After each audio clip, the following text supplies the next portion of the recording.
Hi, I'm Anna. And I'm Ben. We're AutoSave. Welcome to our channel. Today we are watching Rezero, Season 1, Episode 6. Our time is limited, but our world is grand. That was a sentiment that we heard last episode while I was still feeling very happy. Because after the credits rolled, I was feeling very unhappy. That makes a lot of sense. Yeah. Some big weapon was the cause of our demise this time after what I believe was a failed poisoning attempt by probably Ram, not Rem. Rem was probably the one to finish the job in my headcanon currently. I don't know though. It was interesting because last episode when Subaru had another go at it within the mansion, he had a couple things change that we didn't really understand why, like and learning. he didn't even understand why. Yeah, like learning to read and write, in this this language, the I, Rho, and Ha glyphs. I don't know if that's going to help us get out of death this time around.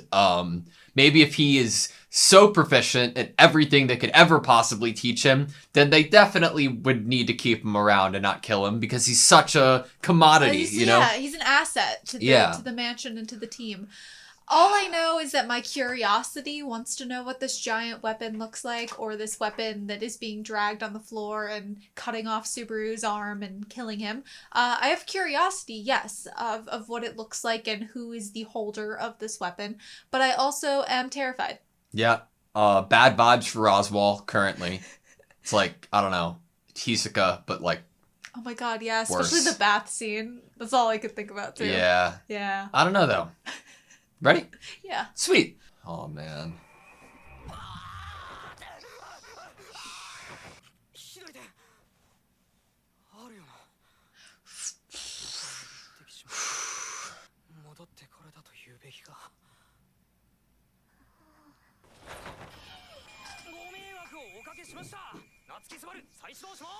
I really, really respect Subaru's will and like get himself back up. Yeah. I will now start over. After like the 5th time, I would not show that positive resolve, I think by like the virtue of mentioning the name Satella, we have to eventually meet a Satella.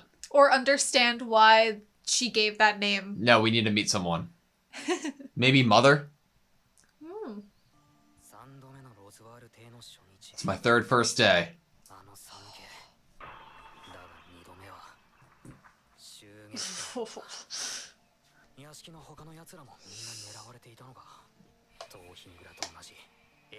I never thought about the fact that... You're just spinning.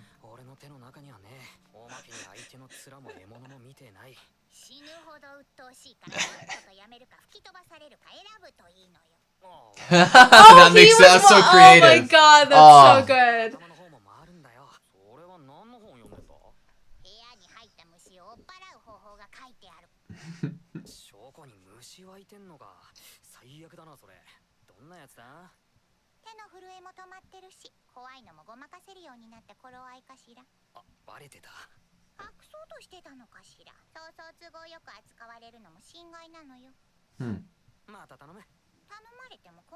I don't want to be counted on.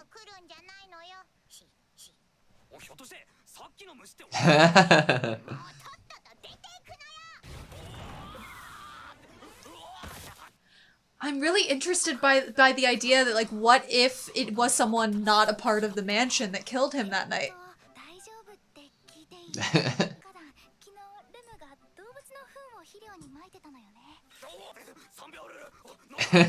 Three-second rule.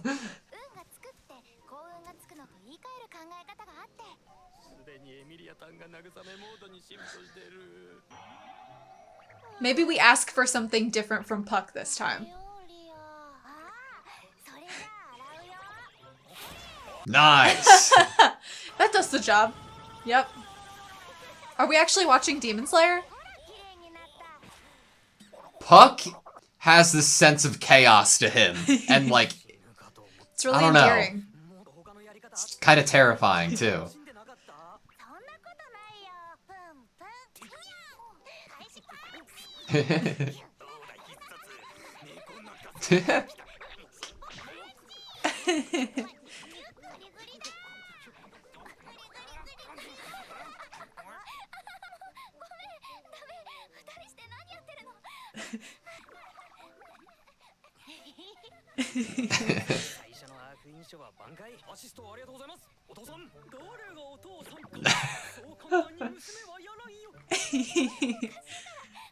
They're good. They make good Their friends. back and forth is good.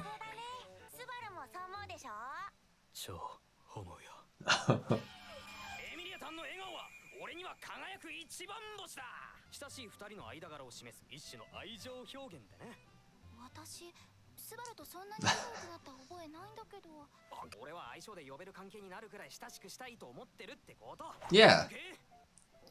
So forward.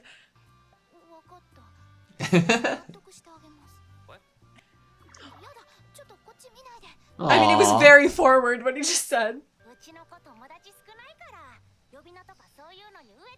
Aww. The main heroine is easy to please.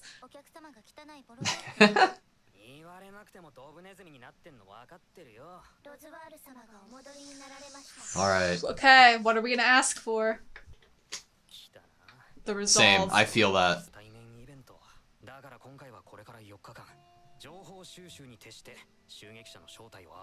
Alright. So he's not suspicious that it's one of them.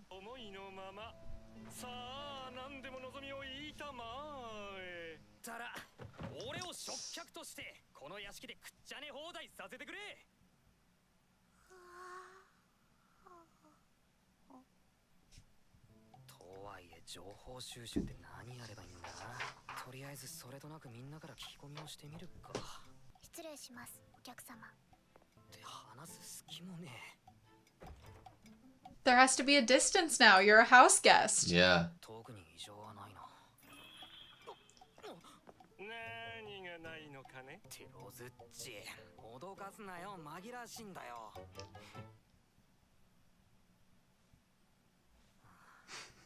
Not Roswell's chains. Good.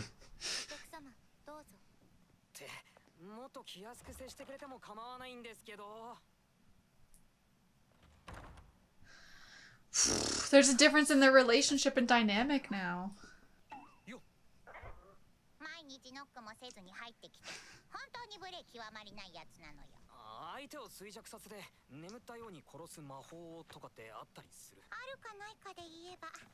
Okay. A curse. I love curses. Magicians?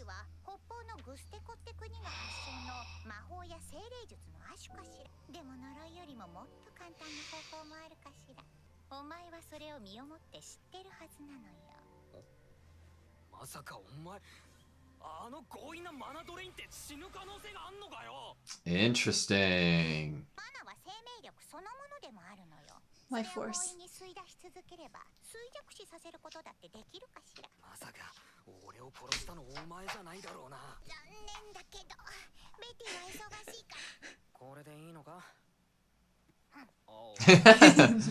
Interesting though.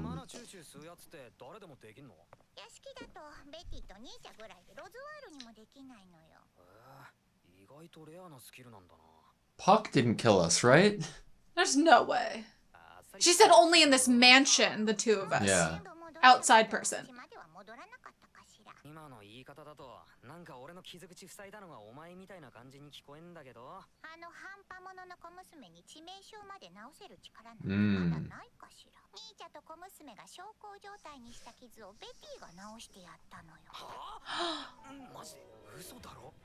Savior. Uh-oh, you're gonna get blasted.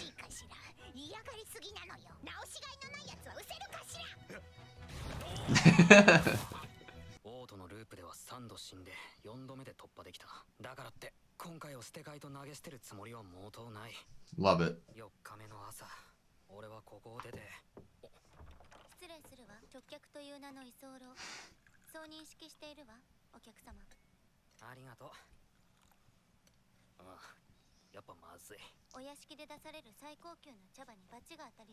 She's drinking with him this time. Yeah.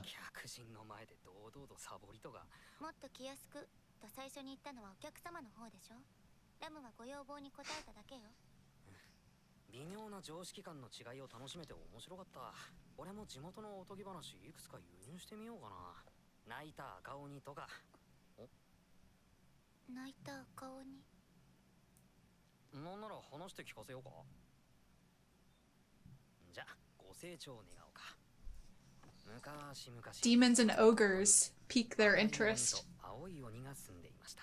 二人はとっても仲の良い友達同士でした。赤い鬼は村の人間たちと仲良くしたいと願っていました。しかし人は怖がって Cool shot. しません。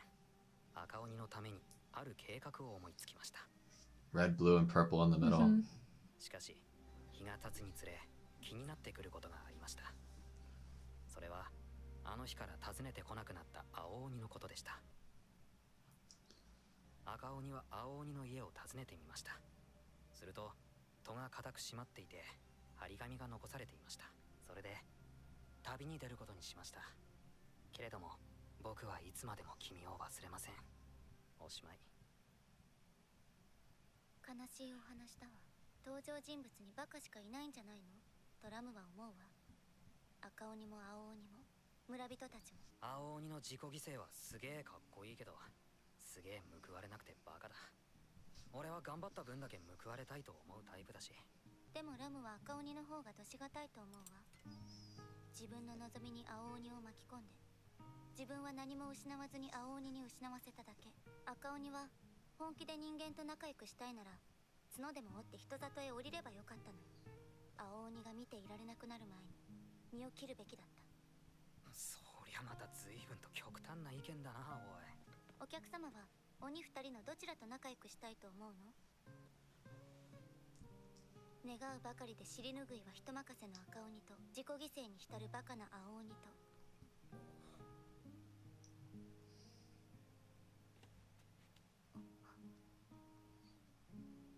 つまらない答え。どっちとも仲良くしたいだなんて、お客様は浮気性で優柔不断ね。いつか後悔するわ。気になったのはやっぱりこの真ん中にあったドラゴンの話と巻末の魔女の話だ。この国の安寧をはるか遠方、大幕府の彼方より見守っている。 Whoa. I love great waterfalls. その成就の時まで。 Contract. 竜が何を求めているのかそれはわからない。今の状況で竜がどう動くかは神のみぞ。 No wonder it's so unsettling. The dragon was protecting them, but the contract, what was it? この魔女の話って。その話はしたくない。鬼のことだけどレムには聞かせないでちょうだい。あの子はきっと嫌がるお話だから。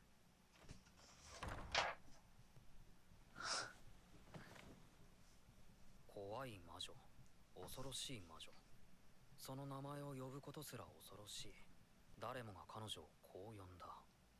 嫉妬の魔女と。 God damn it. 本当に大丈夫？竜者を呼んでもらってオートまで乗っていっても。白馬に乗って君をさらいに来るよ。ハンカチ大丈夫？飲み水とラグマイト鉱石と、それから。 Aww. 口止め料だろ。分かってるって。二人にも超世話になった。特にレムリンはいつもうまい飯をありがとうよ。ラムチーはトイレ掃除とか上手だよな。姉様姉様、お客様ってばお世辞が本当に下手くそですよ。お世辞が致命的にセンスがないわ。やかましいな。マジで思いつかなかったんだよ。でもありがとな。はい。 Okay, so we're leaving. I'm so on edge right I now. know. No goodbye to Puck either. So now we're gonna stake out to make sure. Yeah. Oh, whoa. ことが起こるのを待ち構え、食い止める。こんな使い方して。 I like the reflection on his face from the light. 怒られてえな。死にたくねえな。死なせたくねえな。言ったはずだぜ、夏木すばる。繰り返した時、みんながそれを忘れていても、お前はそれを覚えてる。 You remember. 集中だ、集中。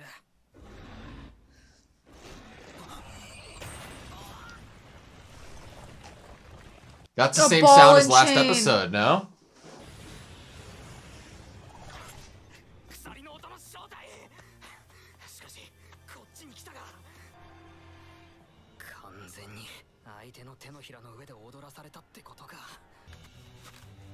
See who it is.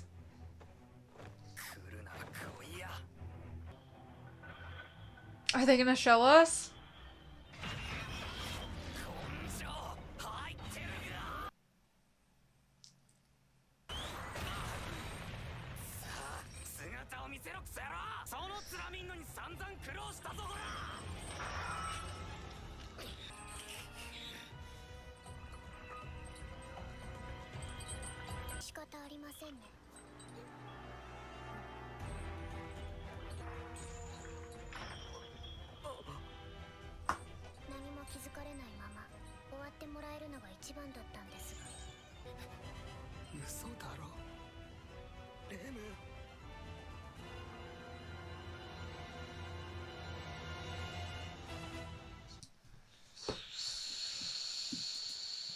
Okay, that was Rezero episode 6. It was Rem.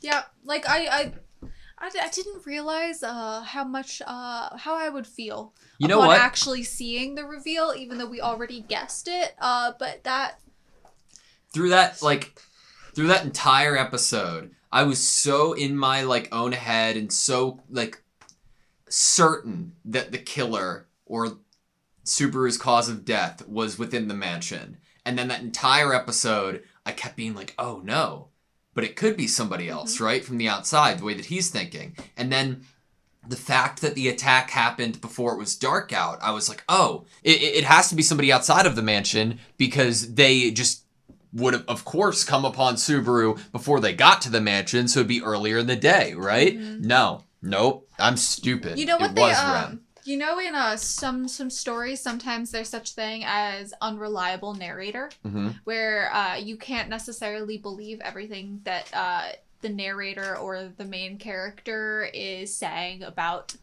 his surroundings, her surroundings, and the dialogue that's said. So on that kind of note, it's not the same thing, but I connect it because this whole episode, we went into it being like, oh, it's definitely Rem and Ram, and Rem finishes him off at the end of last episode. But this whole episode, our protag is trying to convince, or just strongly believes in themselves, and then for the viewer, convinces us that there's the possibility that we could trust all of these people. And it's because Subaru wants to, or doesn't believe any of these people that he has all these memories of would do this to him. Or had any reason to. And so then through watching him feel so trusting and be giving us this new point of view that we hadn't even thought of, oh yeah, you're right. People were already trying to kill Amelia. Like that's how the whole first fight ever happened. Yeah. And so we're like, okay, yeah, that's totally believable, totally realistic for the story. It's an outside force. Other people could be at risk. And so that just kind of reminds me of that idea of the protagonist or narrator being utilized as a device in order to kind of, in a word that Subaru used, mislead the audience. And he used misleading in terms of the chains of Roswaal. He was like, oh, Roswaal's chains, that was misleading, because he was looking for a chain-like sound. Yeah. I am so, interested in trying to learn more about Rem and Ram's relationship and what their characters are and if they have any sort of backstory and what that would be. Solely based off of the entire reaction to the ogre story and everything like that. I think it's really interesting, right? Because obviously they're kind of shoving it in our face, whether it's for us to mislead us or to tell us what's actually going on with them. the entire story of the ogres and how one wanted to be friends and with the village, and the other person was the other friend, like the blue ogre, was so, oh my god, yeah, I see that you want to be friends, so I'm going to devise this plan to help you. Self-sacrificing. And self-sacrificing, and what that leads to, and the two of them no longer being friends, or at least close to each other as they were in the beginning of the story, and trying to think of potential parallels, how that works with Rem and Ram, is so interesting. It's very difficult because, like, it could just be like, oh yeah, these characters look exactly alike, their names are exactly alike, and that's the reason that they're so different, right? And that even through wanting to help each other, they could be completely different people and want different things. At the moment, I feel like I'm on one step of connecting that story to Rem and Ram in coming up with comparisons. I feel like I'm at one step, and that there's other steps deeper of unlocking, backstory and actual truth of Rem and Ram's characters and their relationship. And so I feel like this first kind of step territory, this first level I'm at, is this idea that we've been told from the beginning of getting to the mansion, that Ram isn't as good at things, or maybe just doesn't want to do the things, and Ram picks up the slack. Ram makes everything perfect. Yeah. I wonder if then, because we had no inkling of mana being taken away from Subaru this episode, correct? Mm-hmm. Did Ram make a conscious decision through giving the tea to Subaru to not drain his mana? And I know that Betty told us that there are only two people who were able to do it, but now I'm like, I'm unsure, Like, is Rem, who told Rem to go out here and finish the job? Do you believe that it was like an order from Roswell? Or do you think that it was something that she is taking upon herself to do? I like that. Okay, so I do like that idea because it's so different from what I think we were being led originally to think by that Ram and Roswell conversation, of if we should be suspicious of Subaru, and is he an assassin, a spy? I do like that idea that maybe this is, because if you think about it, like in the story, the blue ogre kind of comes up with this plan and puts it into action. That it is the blue ogre's plan to scare the villagers in order for the red ogre to be able to be friends with them, and then the blue ogre chooses to leave even though the red ogre didn't necessarily want them to leave. Yeah. And so I do like that idea, if we were connecting the story to Rem and Ram's characters, that Rem would possibly choose to act of her own volition, her own idea, it's in like order preemptively striking. Yeah. It could be that Rem heard, oh, well, we need to keep our eye on Subaru because Subaru could be a spy and dangerous. And Rem's like, well, I'm just going to sweep this under the rug before it becomes an issue, before anything bad could happen to my sister or anyone in the household. Yeah. And that she, especially because of the line here at the end, she wanted to do it without anyone noticing. Anyone. And it's not like I wanted to do it without Amelia noticing. It's almost like she's doing this without, that could possibly lean towards she's doing this without the direct command or permission from Roswell. Yeah. I wonder what the deciding moment was then for her, if it was with her own volition, Like, do you think that it had to do with, like, do you think any shot that she was, like, listening in on the story with the ogres from, like, behind the wall, was it earlier that she already made up her mind? Was it the fact that a stranger was in this instance in the first place, like, and was there, that they already had a death sentence, Yeah, I think that, I mean, especially in this go-around, this first day, we didn't create a connection to Rem at all. Yeah. We created one with Ram in a similar way that we created one with Ram an episode or two before when we talked to her about demons. Yeah. And then we had a similar kind of feeling and expression from Ram about ogres. So that is interesting that in this instance, we didn't have any moments of any particular interest with Ram at all this episode. Rem was completely like, oh, you're talking to me? Okay, sir, bye, walk away. Interesting. But we've also had, and that's that's the struggle, is we've spent a day making a really good connection with this person that ends up murdering you. And then in this episode and the day where you don't make a connection with them, they still end up murdering you. So what is Subaru supposed to go into the next day thinking? He's already tried being friends with Rem. He's already tried not being friends with Rem. And he still's killed by her. Yeah.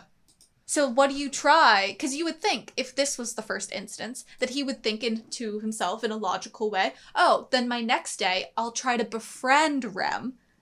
But we've already done that.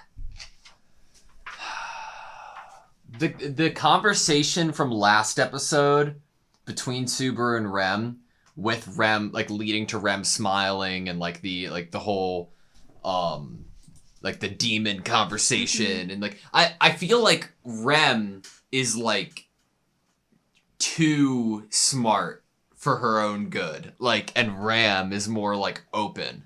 Mm-hmm. I don't know, that's the impression it gives me. It feels like Rem is, like, with how, even as little as, oh yeah, don't worry, I'll tell Amelia that you were hitting on me kind of thing. I don't think Ram would have done a similar thing. Like, it seems like Rem is thinking about things that Ram wouldn't be. Mm-hmm.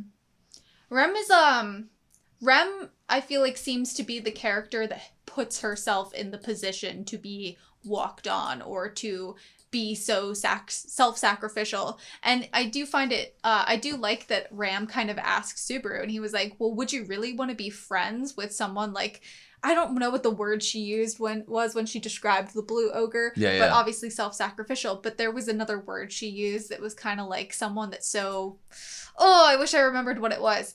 Because, you know, when she said those things, I was like, yeah, I don't think I'd want to be friends with someone like that. Yeah.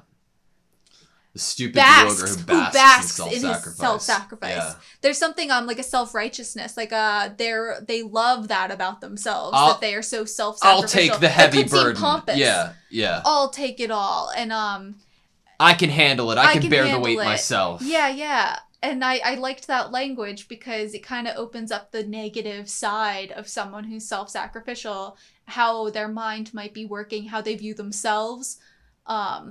Maybe they view themselves and bask in it in order to cope. Because, maybe they're trying to make themselves like themselves. It discredits the other ogre, or that other person in that scenario, right? Just because the ogre is feeling a certain way and is telling you that they wish that they would be loved by people, that isn't your invitation to take it upon yourself to do the self-righteous, self-sacrificial thing, right? It takes somebody who is already over, like, pompous in their own right to overstep that boundary and take matters into their own hands. Yeah. Like, I think a real life example is when people are venting to you or telling you something emotional, their trauma, they're opening up to you, they're being vulnerable.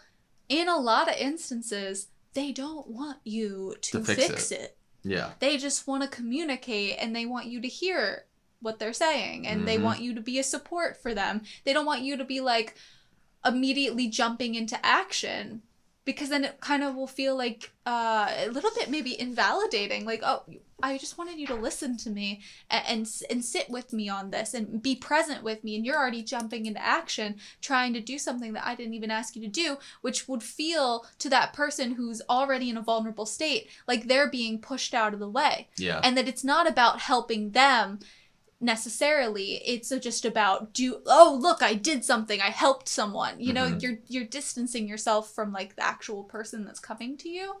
Like, thank you, but at the end of the day, does it boil down to you caring about me that you did that, or did you just want to say that you did something about it?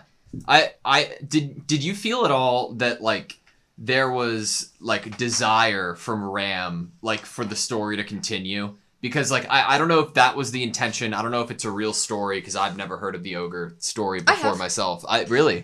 So, but at the ending of it, right? You're rereading it over and over again as sadness comes over you and tears start to fall. Like, as somebody who's never heard that story, what my intuition is like, no, throw the letter down and go looking for your friend, right? Because that was your friend in the first place, and you would never ask them to sacrifice your own friendship so that you could get this other thing, because it's nothing in comparison. And I felt like there's a sense of like being equal in that comparison if they went that further step. But the way that this story ends is that the one ogre who left didn't even give a choice to the other ogre. It took the choice away. And that in itself is a selfish choice. When you take a choice away from someone, you're taking away their autonomy. And if they're already vulnerable and they're already communicating with you and they're already wanting to connect with you by communicating, and then you're taking away their power even more. So is taking away Subaru's life not even letting Ram have a choice in what this could be or how this could change them, you know?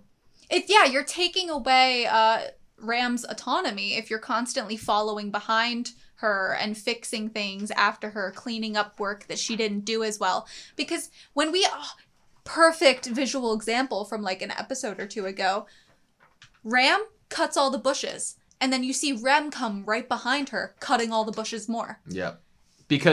And the idea, depending on who you are, it might be the correct one, right? One's better at cutting bushes than the other. No. Like cool.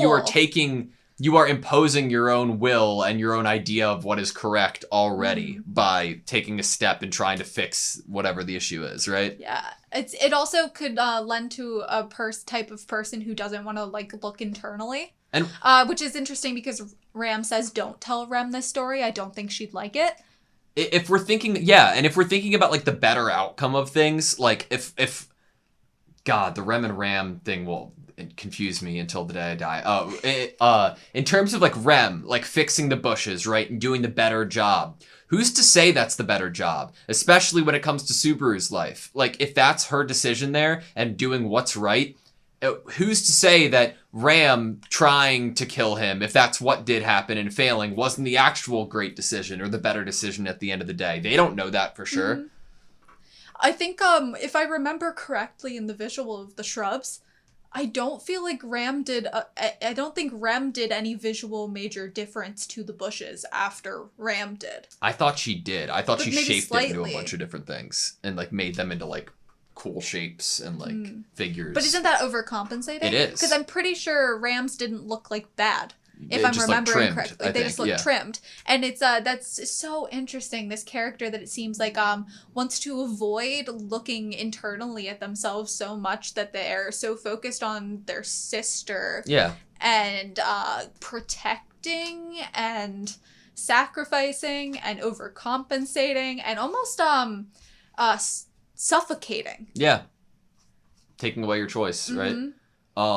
I had a couple things that I wanted to touch on, though, both concerning Betty.